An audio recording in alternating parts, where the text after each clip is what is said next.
মঙ্গল কামনা করছেন। আমাদের অসাধারণ লাগছে এই মঞ্চ থেকে আপনাদের উলুধ্বনিতে, মুখরিত হচ্ছে আপনাদের উলুধ্বনিতে। আপনাদেরকে আমরা সম্মান জানাই, প্রণাম জানাই, আপনাদেরকে কৃতজ্ঞতা জানাই। আমরা বলে না মঙ্গল প্রদীপ প্রজ্বলিত হচ্ছে, তার সঙ্গে মায়েরা উলুধ্বনি দিচ্ছে, অসাধারণ একটা পরিবেশ তৈরি হচ্ছে। একটি মনোজ্ঞ অনুষ্ঠানের মধ্যে দিয়ে ক্রেতা সুরক্ষা দফতরের মেলা অনুষ্ঠিত হলো।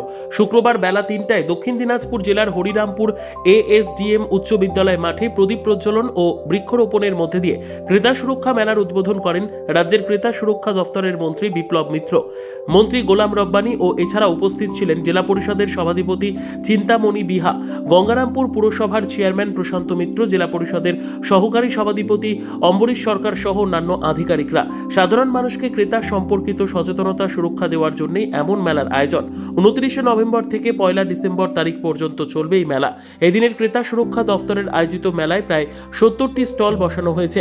প্রতিদিন চলবে সাংস্কৃতিক অনুষ্ঠান। প্রথম দিনের মেলায় ভিড় ছিল চোখে পড়ার মতো। আমাদের ক্রেতা সুরক্ষা দপ্তরের মেলাগুলোতে বার্তা একটাই থাকে, সেটা হচ্ছে আপনি যে মুহূর্তে ভারতবর্ষের নাগরিক হলেন, তখন আপনার জন্য আমাদের সংবিধান যে অধিকারটুকু আপনাকে দিয়েছে, সেটা যাতে আপনি সঠিকভাবে উপভোগ করতে পারেন। এবং সেটা করতে গিয়ে যদি কোথাও মনে হয় যে আপনার যে অধিকার কোথাও লঙ্ঘন হচ্ছে, আপনি কোথাও চিটেড হচ্ছেন, কোথাও প্রতারিত হচ্ছেন, আপনাকে যে জিনিসটা হয়তো যেরকমভাবে পাওয়া উচিত আপনি পাচ্ছেন না, দেওয়া হচ্ছে না ইচ্ছাকৃতভাবে, সেক্ষেত্রে তার জন্য আমাদের দেশের যে আইন তৈরি হয়েছে, সেই আইন অনুযায়ী ওই মানুষটাকে প্রোটেকশন দেওয়া, এটা আমাদের যে দপ্তরগুলো থাকে, এই দপ্তরগুলো সেটা নিয়ে কাজ করে।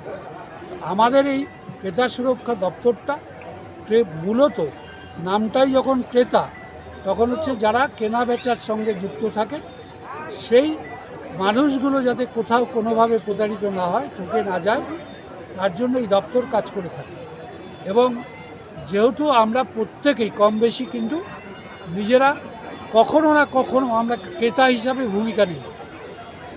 আমি যাই প্রফেশন আমার থাক, তোমার যাই প্রফেশন থাকুক, তোমাদের কিন্তু বাজারে জিনিস কিনতে যেতেই হয়, বা অনলাইনে তুমি জিনিস আনো, যেটাই করো, এই যে করতে গিয়ে যদি কোথাও তুমি যেটা কিনতে চাইলে বা যেটা দেখানো হলো সেটা তোমাকে দিল না, এই যে ঠকানো হলো, তোমাকে প্রতারিত করা হলো, এটার জন্য তুমি স্বাভাবিকভাবে ক্ষুব্ধ হতেই পারো। এবার ক্ষুব্ধ হলে তুমি বিচারটা কোথায় পাবা, কীভাবে পাবা, এটা ক্রেতা সুরক্ষা দপ্তর তোমাকে সাহায্য করবে, তোমার পাশে দাঁড়াবে। ব্যুরো রিপোর্ট, উত্তর বাংলা সংবাদ।